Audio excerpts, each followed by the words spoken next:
好，接下来很快的在本周四，也就是川普将会第2次的访中了。现在呢，媒体的资料显示，这一次第2次访中的规模会远远的不如在9年前，当时在2017年中国大陆给这个美国的规格。等一下我们会稍微看一下这个规模的细节哦。那然后呢，外媒就说，难道习近平不再仰望川普了吗？中国手上控制的包括了稀土、荷姆斯等等。那美国接下来会如何来跟中方一起做交易呢？今天就这些议题，我们会一起来做关心。习川会其实很快哦，本周四14日正式的登场。私下层面，我们今天要来特别看到，从行程、从规模来看，外媒说已经不如2017年当时有这种帝王般的一个规格待遇了，确定不会再有，真的是这样吗？先来看一下当时2017年跟今年的规格列出来，同样两边呢都是3天2夜，只是说这一次今年哦，真的从扣掉了说这个飞机落地的时间，一直到下榻啊等等，真的有的行程其实呢只有1天半的左右的时间而已。那当时呢，其实川普到访中国大陆的时候是由习近平的夫妇一起陪同的，现在说是降为国家元首的等级的一个接待。那么再来就是在当时呢，接见的地方，包括举行晚宴的地方，是在象征皇权的紫禁城。但是这一次呢，参访的地点是天坛公园。那晚宴的地点当时也是在紫禁城，这一次则是不是在紫禁城了。我们看到美国带的企业代表当时有29人，但是现在几乎是减半，18人左右。中国当时在2017年下的订单其实是非常大的，签下了2000多亿美元的大订单。现在是说，今年恐怕难以突破当年9年前的这种大订单的规模了，是这样子吗？大陆第2次接待川普，不再给帝王般的规格，怎么解读？苑老师，大家要知道哈，这个在外交的场合当中啊，这个变化是瞬息万变，就从2017年到2026年呢。中美之间的关系的变化是奇大无比，几乎没有办法相信这个形容啊！我印象中非常清楚，这个2017川普刚上任的时候啊，大家都是有一点惊讶，因为川普原来啊是以一种电视主持人的方式，然后就是用各种的情况下，那个2016年川普刚选上到2017年的时候，那正是要重新建造美国那个蓄势待发。大家记不记得那个川普一开始很听话的，都是用将军当国务卿啊，后来通通闹翻了啊，那都不晓得到了第2任就搞成这个样子。所以川普这边的话呢，他自己是制造这种结果，让中美的关系的话。2018年的5月，我印象中非常清楚，那个时候美国的副总统叫 Mark Pence。Pence 的时候呢，对这个中国讲话的时候，2018年5月，我那时候在上海听到这个演讲的全部内容，我当时听完就感觉上跟宣战一模一样。后来就开始一连串的科技战打压，然后当然了，有拜登总统的话呢，是创下有史以来美国唯一的总统，从来没有来过中国。当然，因为疫情也占了一部分的原因，但是有一部分非常重要，就是说美国在中国人心目中地位，从基本上啊。就是说，从这个仰视啊，就是我跟你讲，这个我印象中非常强烈啊，因为我那个时候我89年回到大陆去的时候，我家里的亲戚哇，他们一提到美国，真的是把卡利福尼亚都讲在哈利路亚了，你知道，那感觉上就是非常非常激动啊！我跟大家强调一个重要的观念啊，那到现在来讲的话呢，因为去年呢出现了那个劳 A 的斩杀线以后，大家发觉美国哈，第一个贫富不均啊。第2个，在美国赚钱非常不容易啊。第3个，美国没有医疗保险，不能去啊。你一个牙齿坏掉，你就马上就要在流落街头，流落街头活的年龄啊，大概不到3到6个月啊，就这种情况。美国就是这么情况，你不能没有钱。你在美国有钱，我们只报道有钱人都是跟着。其实说句良心话，我说句良心话，这个规格啊，各方面啊，是不会在外交仪式，这个叫 protocol 啊。那美国的幕僚他们之所以在讨论了很久啊，很多人觉得说你原来在天安门啊，你原来在紫禁城啊，那你现在在人民大会堂吃饭呢感觉不一样。这个美国的所有的幕僚他们都会争执的。那美国的幕僚争执，以前我在留学的时候，那个布鲁塞尔的时候是欧盟的总部，是那个来的时候，美国总统一出来就24辆车，那大陆的领导人出来也是24辆车，这是他们的 protocol， 这是一点都不能省的。那这里头他们会协商。至于说我们在讲的到紫禁城当皇帝，这个对美国来讲不是重点，但是重点是接下来他带的代表团里面要干什么。要买什么。然后呢，这一次很明显的是，这2017年的时候是中国有求于美国，那这一次的话，很明显是美国。我今天想了一下，我来不及念，大概有7、8件事情只有求于中国的是这种情况下，比如说3B 我这个 Beef and Boeing 那这个大家3B 里面就是美国希望中国能够网开一面多买，但是中国本身来讲，一定是拿着要买的东西当成一个钓饵，就挂在高高的，让美国这个狗跳来跳去这种情况。好，那我们等一下也请干哥笑成这样。好，我们等一下也请玉珠来帮我们看，到底是中国有求于美国，还是美国有求于中国比较多呢？刚刚其实苑老师有特别提到说，中国有求于美国的是3T， 那哪3T？带观众朋友稍微看一下，包括了tariffs， 还有 technology 跟 Taiwan， 这当中包括了关税、科技、台湾。那美国有求于中国大陆的部分则是5B， 包括了 Boeing 这个波音飞机，还有 beef 美国的牛肉，还有 soybeans 大豆，还有就是投资委员会 Board of Investment 跟贸易委员会 Board of Trade。等一下一起来看，再来就是川普不断的强调说，我跟习近平是好朋友，他将会给我一个大大的拥抱，跟他过去这个态度上的作风完全不一样。现在到底谁比较占上风？那玉君又怎么解读？这个我们以前看一个那个康熙大帝说，这个我希望再戒500年哈，我现在终于知道为什么帝王也有戒500年，因为这2个人根本就不在同一个时空上面。一个呢，他在跟2年的时间赛跑，一个是没有时间任期式的一个领导人所以呢，一个呢是在这个大交易的一个思考下，一个是在大战略的思考下你看，关税是一个5年的计划，科技是一个10年的布局，台湾是一个30年的主权。对，那川普都来想什么？川普都来想2年后的选举。对这个刚才老师说这个 beef soybeans， 这两年的大豆，对不对？他这个选举，他这个 beef 里面呢还很好笑，这个 beef 农民的想法跟这个消费者的想法还不一定是一致的。对，这还不一定搞得定。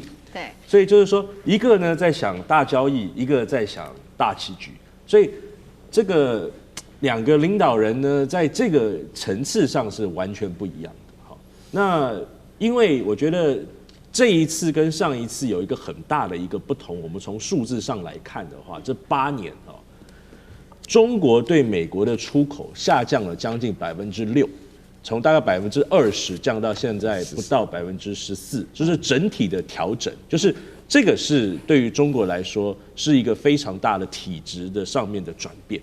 而且它的国内的经济体有没有实质的改变呢？那我们看了很多数字，也很难有个定论啦。就是说，因为你看一些中文的一些报道，跟美国的报道不太一样。那美国的报道，因为很多人已经讲了20年中国的经济要崩盘嘛，那中国很多报道说他们中国内部的经济其实越来越好的趋势那这个我不太清楚。那只是就是说，你看到就是稀土确实是中国掐住美国一个咽喉点，而且是非常大的一个咽喉点那你换另外一个方向看，这个咽喉点确实是中国手上的一张王牌。那你从这个结构性的问题跟有效性的问题2个去看的话，那从台湾的角度来看，我们应该要担心什么呢？第一个是到底谁需要谁更多？是美方需要中方更多，还是中方需要美方更多？这是一个层次。第2个层次是习近平需要川普更多，还是川普需要习近平更多？这是第2个层次。那虽然川普不再需要选举，但是他在共和党内，或者是说他还有他的接班人的问题还有他家族的问题我们前几天看到，哇，这个川普家族太厉害了，他当总统2年，他家族的这个财富翻了3倍从20亿美金翻到60几70亿美金这个哇，那这个以后我看很多富人都要来选总统了第2个是谁主导了议题？那这些议题是由谁来绑定的？是就谁主导议题，就是说，这个钱在谁手上？比方说科技战这些这个技术在谁手上这个关税我们为什么说关税？因为中国是出口方，美国是买方，或者说大豆、牛肉谁是买方，谁是卖方？这些议题是谁来绑定的？那最后我觉得台湾议题大家比较担忧的就是说，你从上海公报、建交公报到8A7公报到6项保证，台湾问题不应该被拿到谈判桌上来谈判。那今天这个议题到底是谁放上这个谈判桌的？是说美方提上来的，然后中方就干脆回应了，还是中方提上来的，还是中方只是讲说我不要讲武器问题，但是我不讲其他台湾问题？那美方最后会不会做出让步，说我反对台湾独立？这是完全反对民主的一种做法。是。那我觉得，如果川普做出这样子这么多的让步的话，那我觉得我刚才3个答案都非常清楚，他显然一定是在居下方的一部分，要么他何必要做出这么多，连他党内可能都不一定会对他满意或对他了解的做出这么样的一个事情来呢？好，同样的问题也特别请教干哥，就是说谁比较需要谁多一些，那谁更胜一些些？刚刚玉君也帮我们提到，一边是大棋局，那一边是关乎很快的就自己的选情，那干哥又怎么看？好，你看，如果说如果中国人自己讲说，习近平也有荷姆兹海峡，讲这句话的话，是中国人自己讲的话，对，那就是什么？那就是自夸嘛，对不对？对，不是，这个是 BBC 报道的。其实这个是来自哪里的？布鲁金斯美国智库研究学者，他讲呢，中国就是有像伊朗那样，你没有办法能够越雷池的荷姆兹海峡，那一条海峡就叫做稀土。所以玉军刚刚讲的很对，为什么？因为他们说，在 AI 的正式揭开的这个两边的科技战的时候，你知道中国的跳舞机器人不是很出名吗？对不对？搞到春晚上面也有啊，对不对？现在这等于是在 AI 的产业里面一个非常大的议题跟亮点，但是呢，它需要非常高阶的晶片。这个高阶晶片要从哪里来？从辉达来。对。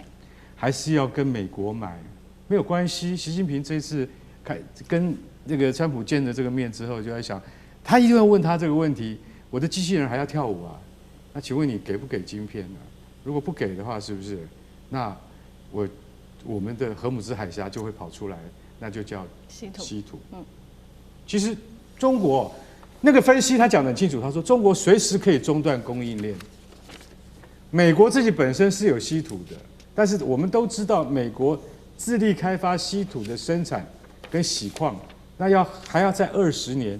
他们说现在川普希望在12年之内，美国的生产线自己要能够对于明尼苏达州以及北卡罗来纳的就是矿岩，能够自己来精炼稀土，但是我觉得那个可能性是很低的，所以这个就是很简单的道理，就是说，这一次我们会谈除了就是说像这个你说晶片贸易的问题之外，另外一个就刚刚玉君有提到的，好，那台湾问题到底要不要谈？一定会谈，可是就是像中国希望什么？希望川普你要说出4个大字，叫做反对台独，就是 do not support。可是说句实在话，要叫川普讲出 do not support， 这个可能是比登天还难。为什么？因为依照他们的外交辞令的惯例，可能说不出这样的话嘛。因为以前普通都是说就说那个反对嘛，就是 opposition 嘛，对不对？我讲反了，就是说应该是说他讲不出反对 opposition 他只能讲得出不支持 do not support 不支持，对不对？我讲反了。但是你现在来讲的话，我习近平当然是希望你要讲出 opposition， 就是反对，完全反对。那那个川普能讲这种话吗？他讲这种话，可能回去以后，他在众议院跟参议院他都完蛋了，对不对？对，因为这有违他对台湾的承诺。那所以到底应该怎么样？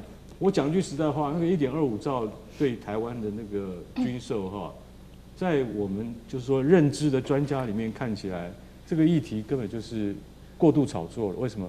因为其实这1.25兆的军购里面没有真正能够防卫台湾的武器。这件事情中国清不清楚？很清楚，因为真正的攻击性武器美国没有卖给我们。但不管怎么样，中国希望能够拖延。就是说，至少你今天川普来跟我谈过以后，你不要回去又卖东西了嘛，对不对？你又卖武器给我们的话，那我们谈的意思是什么意思呢？是不是？所以你今天能够站在你不支持台独的立场，但是对于台湾的武器供应的话，是不是能够再延缓一阵子？那这样子对双方其实都是有利的。我认为他们会谈到很细的部分，绝对不是我们想象中说，就是打工作揖，然后去天坛一起喝下午茶，这样就可以解决了。我相信川普是实事求是人，更何况在贸易部分的话，他们有更多，他们还有很多东西要谈，不是只有稀土，还有石油、天然气，还有那个乙烯跟丙烯等等，像这些问题，老实讲一句，都是他们现在最重要的议题，那恐怕是要花费一段时间的。好，谢谢刚哥。那我们休息一下，马上回来。地缘政治、美中之争、战略价值、强权崛起、小国生存，现在与未来洞悉事件走向，掌握世界脉动，全球观点尽在环球大战线。